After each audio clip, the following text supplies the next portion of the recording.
श्री संत ज्ञानेश्वर महाराज, उनके बारे में यदि हम कुछ बोलना चाहें तो सब कुछ शब्द, हर एक वर्णन, हर एक शब्द कम पड़ जाएगा, इतने वह श्रेष्ठ है।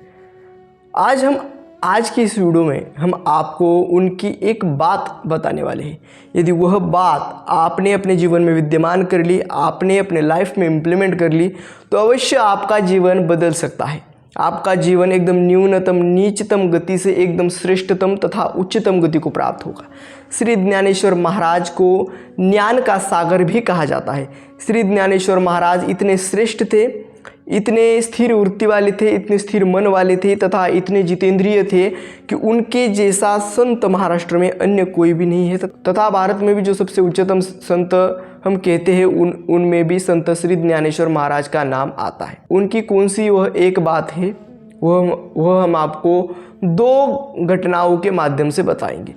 उनका जो जीवन चरित्र है हमने पढ़ा है और उनके जीवन चरित्र में से दो ऐसी घटनाएं हम आपके समक्ष रखने वाले हैं। प्रथम तो वह कौन सी बात है वह जानेंगे और घटना के माध्यम से आपको बताने का प्रयास करेंगे। तो देखिए दोस्तों, वह बात है कि एक स्थिर वृत्ति, मन कह लो, चित्त कह लो, आपका संपूर्ण इंद्रिय कह लो, एक स्थिर तथा एक शांत वृत्ति को आप प्राप्त होने चाहिए। जो मनुष्य एक स्थिर, एक शांत वृत्ति को प्राप्त हो जाता है वही जितेंद्रिय कहलाता है, वही मनुष्य संत कहलाता है, साधु कहलाता है। अन्य तो केवल ऊपरी आडंबर करते हैं। ऊपर से किसी ने भगवा पहना है, तिलक लगाया है, माला पहनी है, तो वह संत, साधु तथा जितेंद्रिय पुरुष नहीं होता। अंदर से जिसकी वृत्ति एक स्थिर वृत्ति होती है, जिसका मन स्थिर हो जाता है, वह मनुष्य जितेंद्रिय कहलाता है तथा वही मनुष्य अपने सभी इंद्रियों को अपने वश में, अपने मन को अपने वश में कर कर, उनको अंतर्मुख कर कर एक शांत, एक स्थिर वृत्ति को प्राप्त होता है, वही संत, वही साधु कहलाता है। तो श्री संत ज्ञानेश्वर महाराज के बारे में, वो तो उनके अंदर तो अनेकों गुण हैं, वो ज्ञान के सागर है तथा उनके अंदर इतने गुण हैं कि यदि हर एक गुण बताना चाहे तो वीडियो काफ़ी लंबा हो जाएगा तथा एक दिन भी पर्याप्त नहीं होगा उनके गुण बताने के लिए, इतने उनके अंदर गुण हैं। किंतु यह एक ऐसी वृत्ति है, एक स्थिर वृत्ति, एक ऐसा बात है, एक ऐसी गुण है जो आपके लाइफ में आपको अवश्य इम्प्लीमेंट करनी चाहिए, आपको अवश्य धारण करनी चाहिए। क्या होता है कि मनुष्य आज इतना व्यस्त हो गया, आज इतनी भागादौड़ हो गई, आज की लाइफ इतनी बिजी हो गई कि मनुष्य सदा क्रोधित होता है, मनुष्य की वृत्ति स्थिर नहीं हो पाती, मनुष्य का मन अशांत है।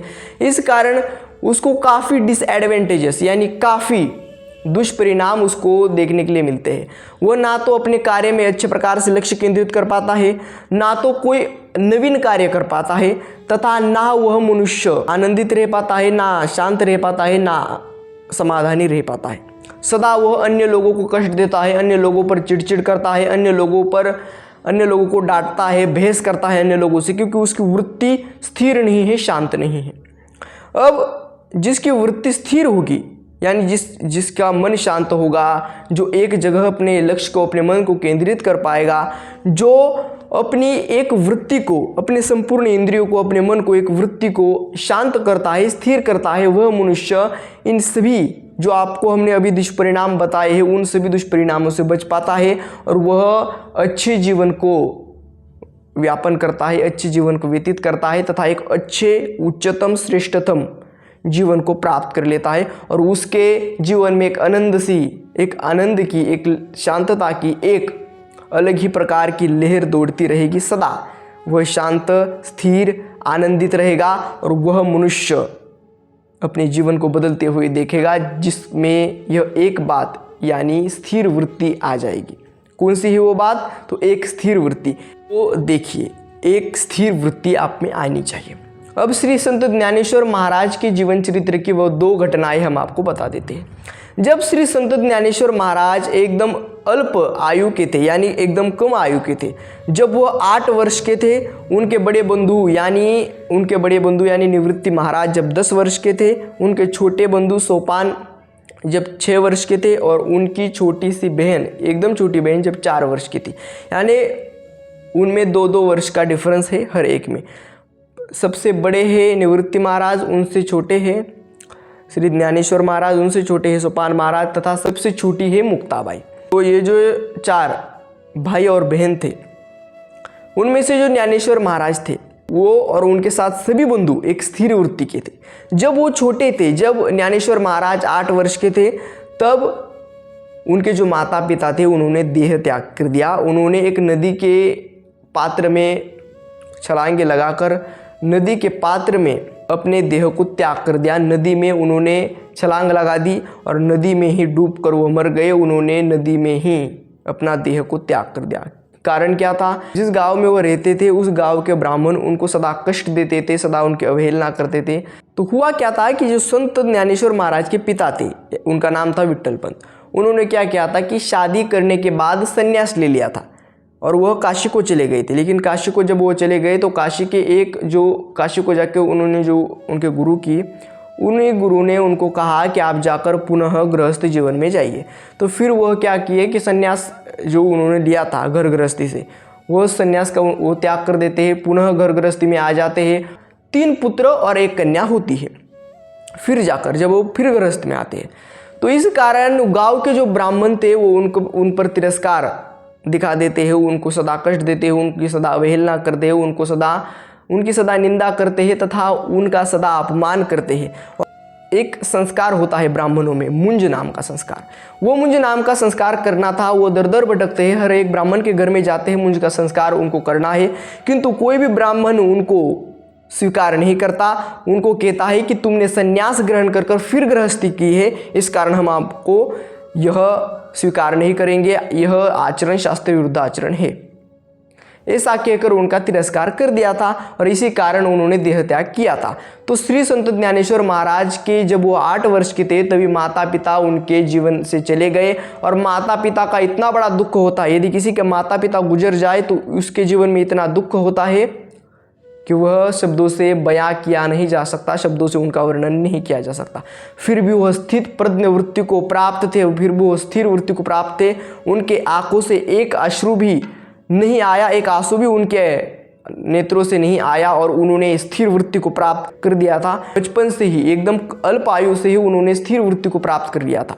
इसी कारण वो दुखी नहीं हुए, उल्टा उन्होंने सभी को समझाया, सभी को साथ में लिया और मुंज का संस्कार करने के लिए फिर वह आगे चले गए। अब दूसरी घटना क्या आती है कि उनको तो मुंज का संस्कार कराना था। ब्राह्मणों ने क्या बताया था कि यदि उनके माता पिता देह त्याग कर दिए तो हम उनका मुंज का संस्कार कर देंगे। तो ब्राह्मणों के घर में जाते हैं, लेकिन कोई भी उनको फिर भी तिरस्कार करते हैं, फिर भी उनकी अवहेलना करते हैं और फिर भी उनका मुंज का संस्कार नहीं करते। ऐसे ही करते करते वो पैठण क्षेत्र को, यानी उत्तर की काशी भी उसको बोलते हैं, महाराष्ट्र में पैठण क्षेत्र है, वो क्या होता है कि उस पैठण क्षेत्र में जाते हैं तो वहाँ के ब्राह्मण भी उनकी निंदा करते हैं, उनको बोलते हैं कि ये एक भेसा है, इस भेसे का नाम भी न्याना है और तुम्हारा भी नाम न्याना है। यदि तुम में सामर्थ्य है तो इस भेसे के मुख से कुछ शब्द हमको बुलवा के दिखाओ, यदि तुम में सामर्थ्य है तो, यदि तुम ब्राह्मणों के पुत्र हो तो। यह कहते ही संत ज्ञानेश्वर महाराज की वह बात उन्होंने सीरियसली ले ली, उन्होंने वह बात एकदम गहराई से ले ली। उन्होंने क्या किया कि भेसे के सर से एक बार हाथ फेर दिया और उसको बोला कि वेद का गायन करो। तो वह भेसा वेद का गायन करने लगा और सभी ब्राह्मण चुप हो गए और इस प्रकार से उस भेसे के मुख से वेद बुलवा दिया श्री संत ज्ञानेश्वर महाराज ने। इतने श्रेष्ठ संत थे श्री संत ज्ञानेश्वर महाराज।